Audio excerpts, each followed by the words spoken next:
નમસ્કાર. ડિજિટલ ડાકુના 5મા એપિસોડમાં વાત એવા કેસની જેમાં બેંકના સિનિયર અધિકારીની સંડોવણી પકડાઈ.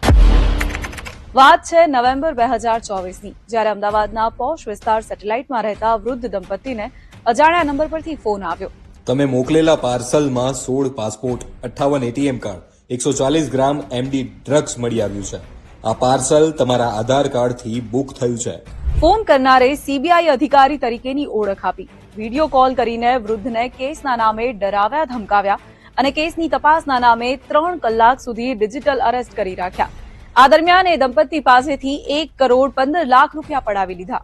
14મી નવેમ્બર 2024ના રોજ થયેલા સાયબર ફ્રોડની 16મી નવેમ્બરે ફરિયાદ નોંધાવી. સાયબર ક્રાઇમે 2 જ દિવસમાં ઓપરેશન પાર પાડ્યું અને અલગ અલગ એકાઉન્ટમાં જમા થયેલા 1.25 કરોડમાંથી 63 લાખ ફ્રીઝ કરાવી દીધા.